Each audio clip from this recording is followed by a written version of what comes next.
Today's episode is sponsored by Midwest Fire. For more than 20 years, Midwest Fire has been manufacturing high-quality tankers, tanker pumpers, and fire rescue vehicles in the United States and Canada. Keeping firefighters safe while enhancing their capabilities is what they do best. To learn more, go to MidwestFire.com. This is Captain Tim Kolbeck from the Sheboygan Fire Department, and you are listening to Dr. Richard Gassaway on SA Matters Radio. The SA Matters mission is simple. They want to help us see the bad things coming in time to avoid bad outcomes.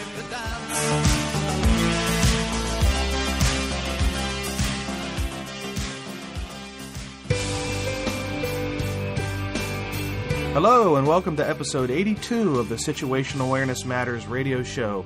I'm your host, Rich Gassaway. The purpose of this show is to improve situational awareness and decision-making for individuals and teams who work in high-risk, high-consequence environments.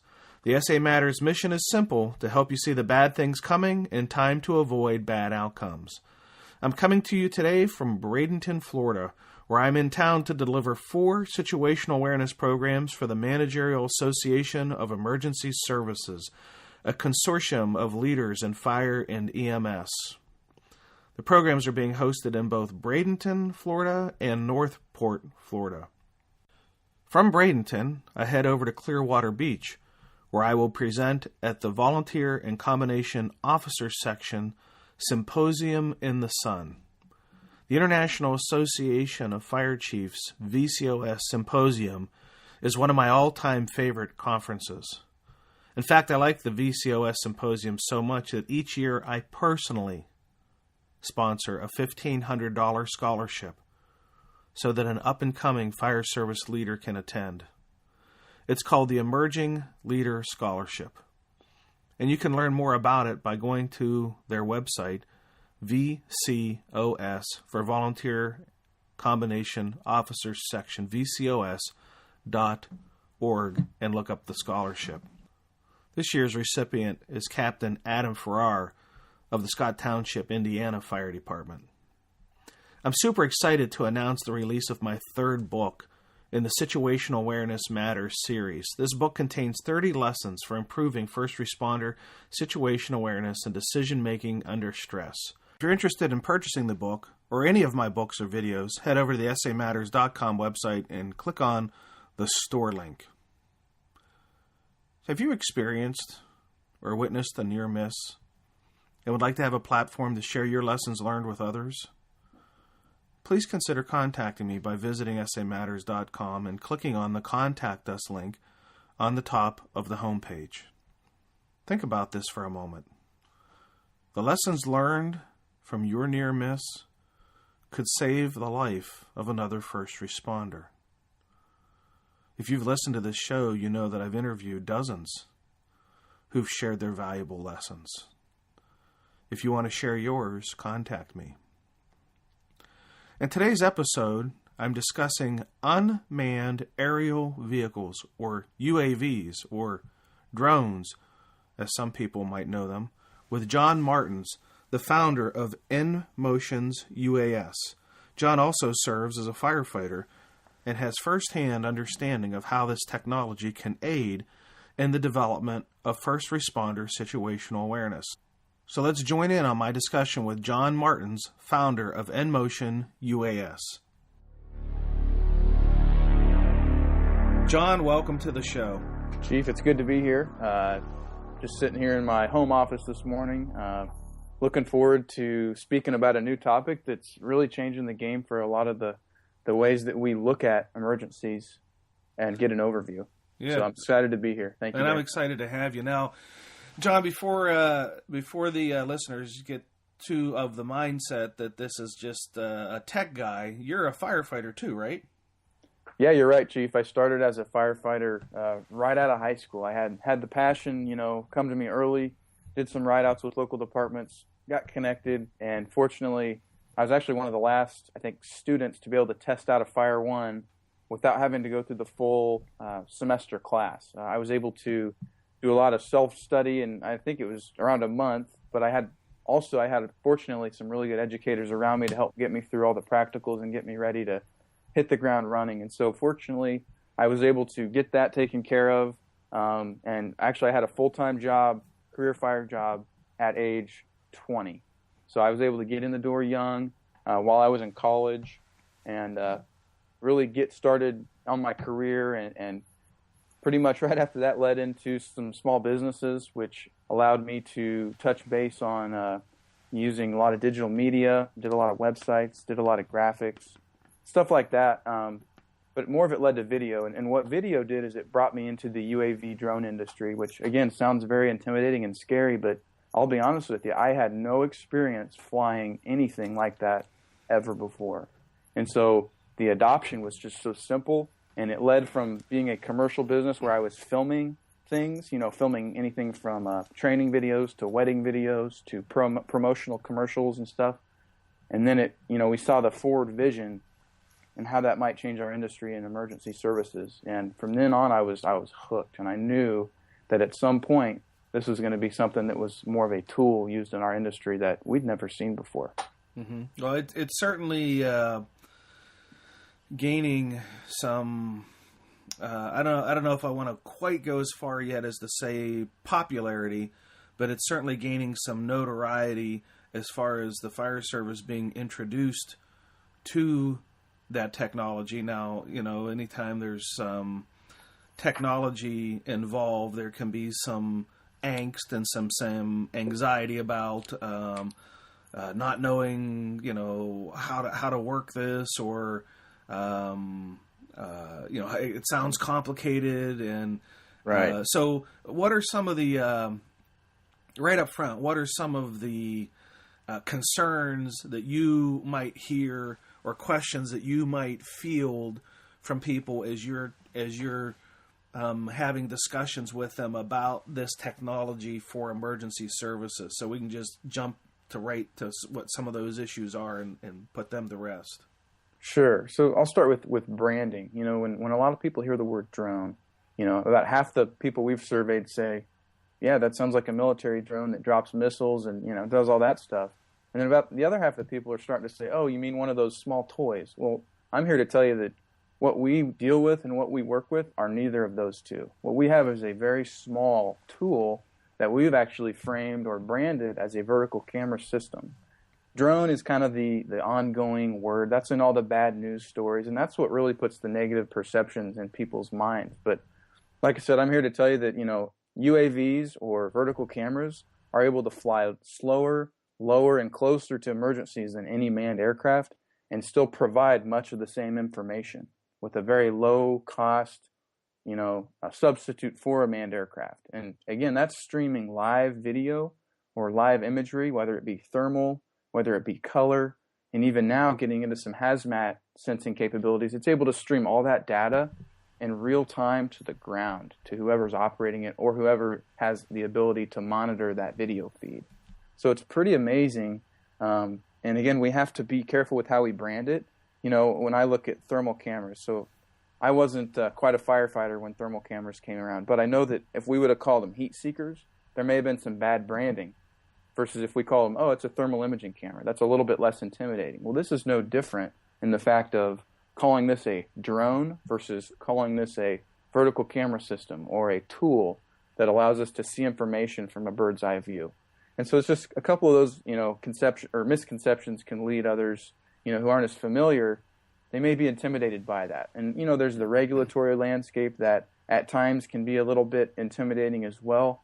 I'm here to say right off the bat, these are legal to use by fire, police, first responding agencies. There are certainly some steps that have to be taken the right way, but they're not illegal. And so we just try to help get the good word out there and educate, people on the value of this tool.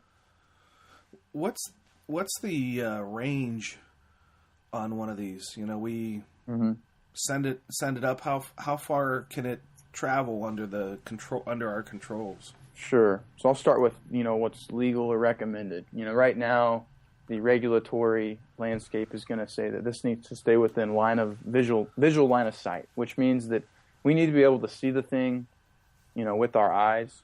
in relation to where it is to us, not just relying on a live video feed, because otherwise, if all you did is relied on that feed, you're putting yourself in that cockpit and seeing exactly what that aircraft's seeing. So anyway, right now with the regulations, within line of sight depends on your environment. It could be something like a quarter mile in more of a dense urban area, or up to a mile or even further in some environments. So it just depends on where you're at, where you're operating. Mm-hmm. And do you have any examples of success stories of how these have been used in first responder, either real incidents or training incidents, where they're, maybe gathering some footage to help them, better understand for training purposes, things that have happened? What's your experience with, the actual application? Absolutely. While we're speaking here, I'm pulling up a case study that, and more in the fire side of the house, that one was a wildland fire that would kind of combine an urban rural, type of incident that was able to, unfortunately, because of the houses that were larger homes, they blocked a lot of the vantage point or perspective of where this wildfire was and which way it was coming. And again, I'm pulling it up here, but I believe that the incident commander was able to utilize the aerial view, in just a couple of minutes to really make a better decision on which way the fire was going and how to get the crews in the right position to avoid, negative consequences, or to be a little bit more proactive. Because from a 6-foot or 5-foot perspective, we oftentimes don't understand all the blind spots that are going on around us. And that's something that, this tool, meaning an aerial camera, can actually expose us to those blind spots and show us a little bit more of what we need to see. And this was no different than that. Mm-hmm. Now, as you know, that my passion area is situational awareness. Right. So make the nexus, the connection between having eyes in the sky, so to speak, and how that might help in the improvement of situational awareness and understanding the things that are happening at incidents. Sure. So, with such a hazardous environment, as we talk about in situational awareness, every bit of information that we can understand or perceive is important. And it's something that allows us to operate smarter, safer, and even more efficient. And this tool is, like you said, a segue into providing us more information in real time. And it's something that, is it the end-all, be-all solution to situational awareness? Absolutely not. But what it is one new tool that we have access to that's allowing us to gain that information and use it as a force multiplier, as if we had more guys who could run downrange and see what's going on. And so it really just streamlines some of the resource-limited challenges that we're seeing in the industry. Mm-hmm. And how long does it take for somebody to be trained on how to use one of these? Okay, so in regards to training, typically it takes somebody who's really not familiar with this technology, usually just a couple of days to get a full comprehensive training. Along with that, it's going to take a lot of self-training as well and improvement of, skills in order to use it in the field. But as I shared earlier, it's something that I certainly didn't have experience with before I got into, and I was able to learn at the time through a YouTube video. And so that's just to give you an example. The technology really flies itself. It's just understanding the regulatory landscape, which is a big deal, and just knowing where and how to use this.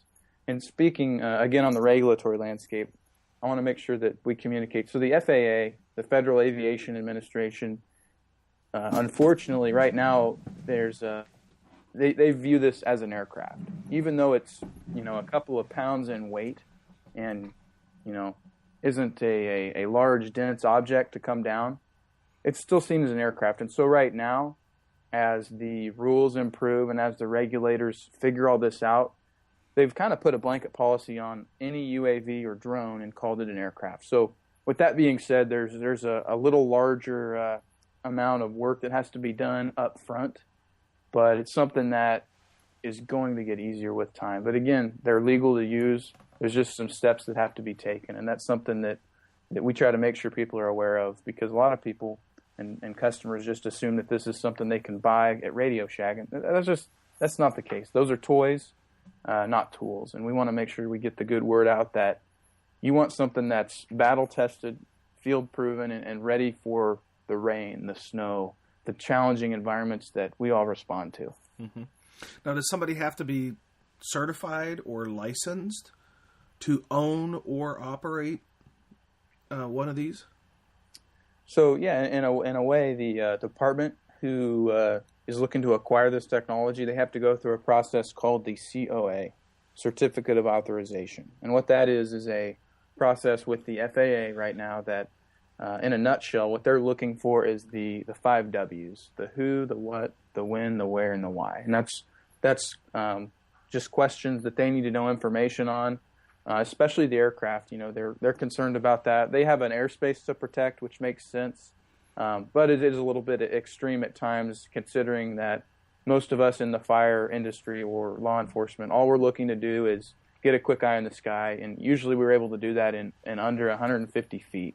And most aircraft, well, in fact, Class G airspace is much, where manned aviation will come in is much higher than that 200 feet. I mean, we don't see planes coming over us at 200 feet ever, because they're not supposed to do that. So it's just something that that COA process, right now takes a few months, but it's something that eventually is going to take a few days, and that's words from the FAA themselves. Mm-hmm. Now, is there audio recording on these devices also, or just video? So right now, they're just video. The main reason for that, you've got the noise of the motors. A lot of people that first see one of these, they think it sounds kind of like a buzzing, a flock of bumblebees, or a group of bees, or something like that. And it's something that you wouldn't hear audio, at least in what we're doing. So. Okay.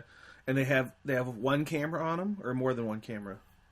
So there's quite a few out there. And one thing I really want to touch on while I answer that is really just because there's so many companies flooding into this market, few of them have industry experience, meaning fire, police, and first response. And the thing with that is, a lot of times they'll assume that they understand what you might need as customers. So for any of you out there that are looking for companies that sell UAVs or drones, you need to be really careful. There's a lot of people out there that might sell you something that could be conceived as a toy, but they will unfortunately use it against you with their information. And so you just have to really keep your heads up on what you're getting into, and make sure that it's not something you can buy off of Amazon.com. Everything that we've done, we started building these a few years ago, and at that point it was competitive and it was something that we could do. But I will say today, what we've done is partner with a company that builds these for special ops and special forces personnel overseas. And it's a micro-sized UAV. It's about the size of a Frisbee. It has 3 cameras on board, and it allows us to operate in any weather, winds up to and above 30 miles per hour, and all kinds of challenges you might put it through. And again, I'm not trying to sell a product here, but I want to make sure that those viewers and listeners understand the difference of hobby grade and commercial grade, because there is quite a difference. And so I encourage, those to really do some homework and make sure they know what they're getting into before they acquire, something like this. That's good advice. Where would somebody go to learn more about what your company does and why they might want to contact you, and what they might learn from you, as a result of reaching out to you? Sure. So with this being new technology, again, we're here to provide information and education before anything else, in which we've had several resources and several personnel around the country that we've been able to collaborate with, whether it be Chief Strike from the Andover Fire Department, even to, in the law enforcement side, former Boston Police Chief Dan Linsky. And what we've been able to do is really reach out and build kind of a community of ongoing believers in the technology. And so for anybody who does have questions about that, we just encourage them to visit our website at www.nmotionuas.com. That's NMotion, the letter N, motionuas.com. Or we're just launching a new website called publicsafetyuas.com. That's public safety UAS, meaning Unmanned Aircraft Systems.com. Is that website up yet, or will be coming? It's up right now. Okay. And when you say your primary mission is to provide education, do you come in and do classes for people, or how do you share the education part of it? Yeah, Chief, we do classes. We do a lot of training. We help customers who know virtually nothing about this have an understanding of it. So whether they buy a system from another vendor or us, we're able to give them some information on what they need to be looking for. So we've been teaching at some local events, state hazmat, fire conferences, stuff like that, to really get the information out there, because without information, as we all know, we're going to fail at some point. And so we want to get that the right info out there with such a new emerging technology. Okay. Now, I guess in preparation for coming on the show, you might have made yourself a couple of notes of the points that you wanted to make sure that you covered. And I've asked you a lot of questions, and I'm sure that's covered some of the points that you wanted to cover. But is there anything left that you wanted to cover that I haven't drawn out in the form of a question yet? Yeah, I think it's just important to realize that this is a game changer, and it's something we're going to see more of both in our industry and in other industries. And it's something that I think we need to be prepared to see on scene.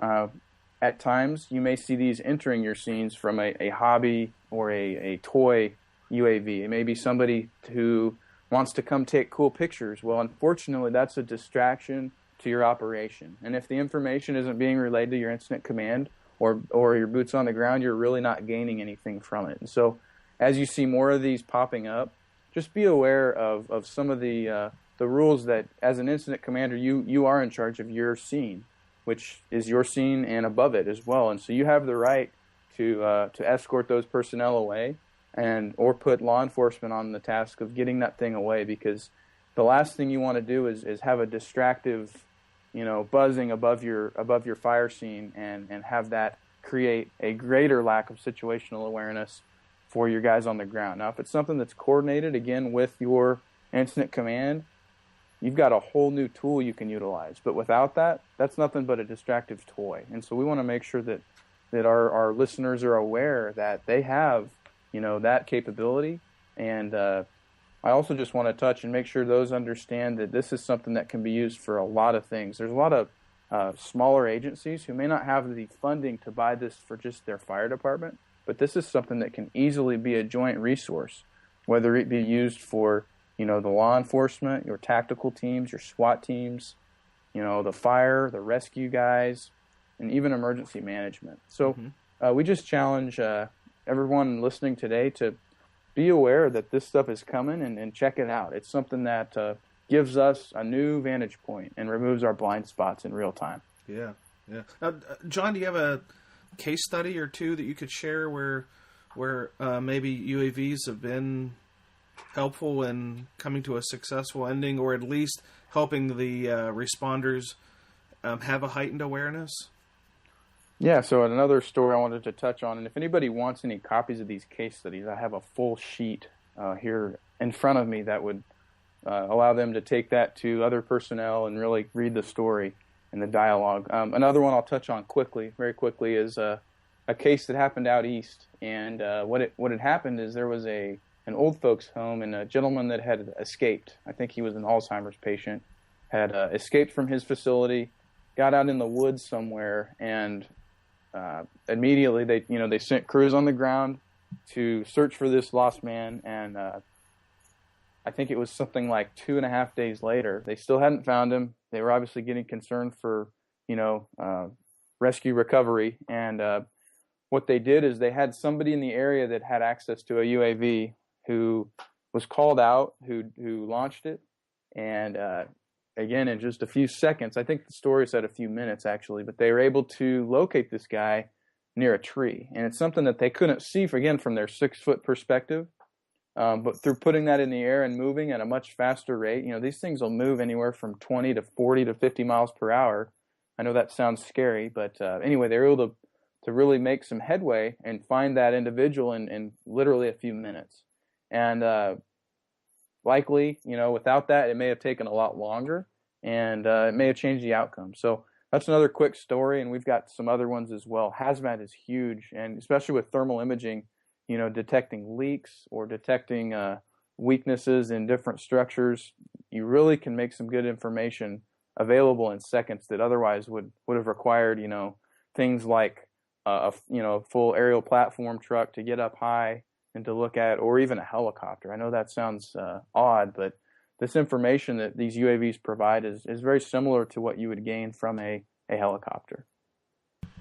Now, I recently read something where, like, Amazon is looking to use these to do deliveries. Is that something you're even familiar with? It's a little off the topic, but it's Sure. still an unmanned vehicle, and they're talking about using that to be able to deliver packages and things like that. Is that? Yeah, you're exactly right, Chief. There's a lot of companies, including the Amazons and the Googles, who are already working on future concepts of delivering packages and delivering all kinds of stuff. You might have read a story, I think it was about a year ago, about some ice fishermen that had a drone that delivered them beer, and it was one of those things that I don't think the FAA was very fond of at the time, but it's funny, but that stuff's coming, and it's something to be aware of. You're going to start seeing more of these in a lot of agricultural surveying, as well as bridge and tower inspections. And the whole point of that is, again, it's risk reduction. It's cheaper, safer, and it's faster than climbing something. And so you'll see them in a lot of places. But yeah, be ready for a delivery at in a future date. Now, if somebody wanted to contact you, would they just go through the website and then you have a contact us link on the website, or is there another way they should try to reach you? We do, yes, through our website. They can contact us, or I'll be happy to give my email address. Okay. The email is John, that's JOHN, at NMotionUAS.com. Again, that's NMotionUAS.com. All right, and that's the letter N, Correct. Motion UAS, and I'll put that in the show notes as well. Thank you. All right, John, thanks for coming onto the show and sharing some of the insight about your company, NMotion UAS, and your passion for improving the awareness of responders by using technology as the powerful tool that it is. Yeah, Chief, I want to thank you for inviting me to be on the show. And for all the listeners out there, thank you for creating such a interactive community of first responders who, again, are concerned about safety, efficiency, and doing things better as we move forward with time.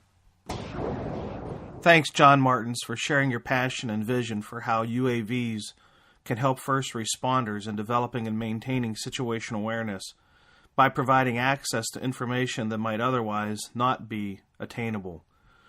Before I close today's episode, I want to take a moment to thank the departments and the organizations that have hosted recent Situational Awareness Matters tour stops. Your efforts to bring this valuable and powerful training on situational awareness and high-risk, high-consequence decision-making to your members and to others in your region are greatly appreciated. Recent Situational Awareness Matters tour stops included the Association of Air Medical Transport Conference in Long Beach, California, and thank you to Spectrum Aeromed for sponsoring me and for sponsoring a book signing and a book giveaway at the conference. Emergency Preparedness and Hazardous Materials Conference in Valley Forge, Pennsylvania. The Tennessee Department of Homeland Security in Knoxville, Tennessee.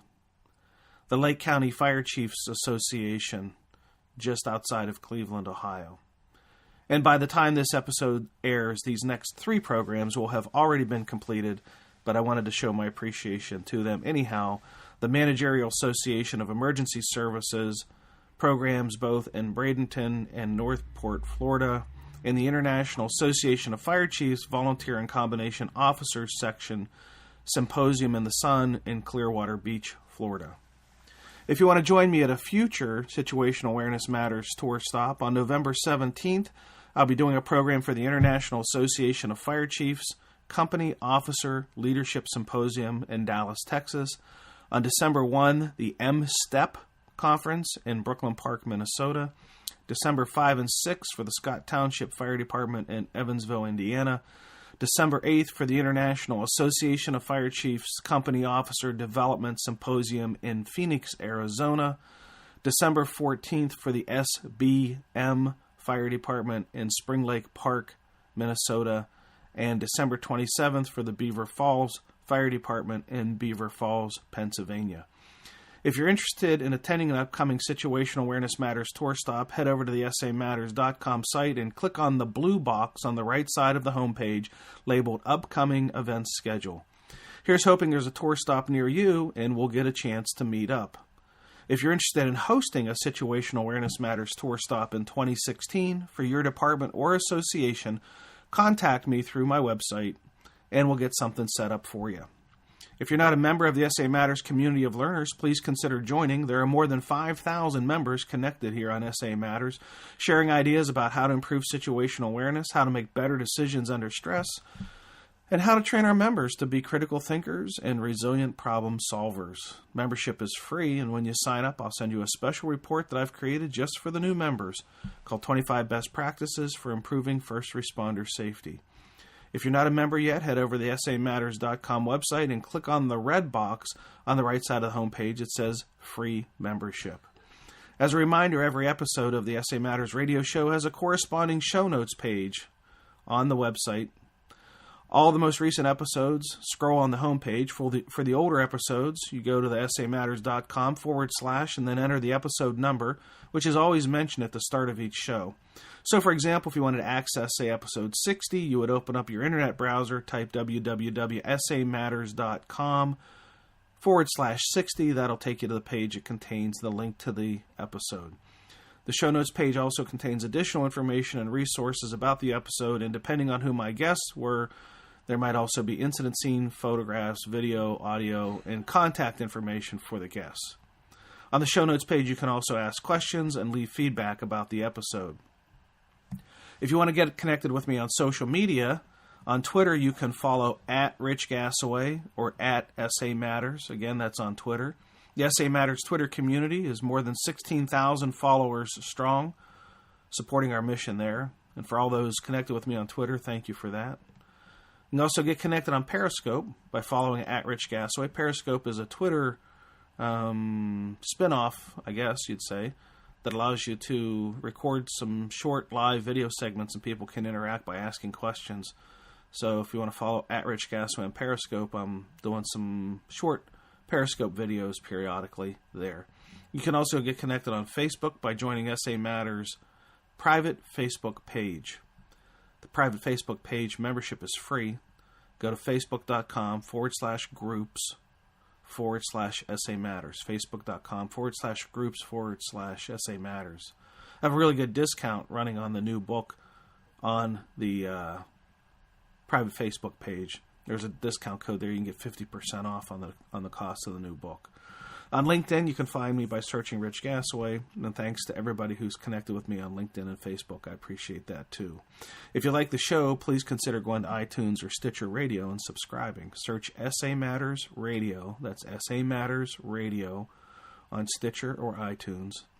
Please consider leaving me some feedback while you're there, and if you like the show, give it a 5-star review. Not only will that motivate me to work harder for you, but it'll also help others to find the show. Well, that's it. Episode 82 is complete. Thank you to our guest, NMotion UAS founder, John Martens. Thank you to our sponsor, Midwest Fire. Thank you to all of our live event hosts. And thank you, our listeners, for sharing some of your valuable time with me today. I really appreciate your support of the SA Matters mission. Be safe out there, and may the peace of the Lord and strong situational awareness be with you always. You've been listening to the Situational Awareness Matters radio show with Dr. Richard B. Gassaway. If you are interested in learning more about situational awareness, human factors, and decision-making under stress, visit samatters.com. If you are interested in booking Dr. Gassaway for an upcoming event, visit his personal website at richgassaway.com.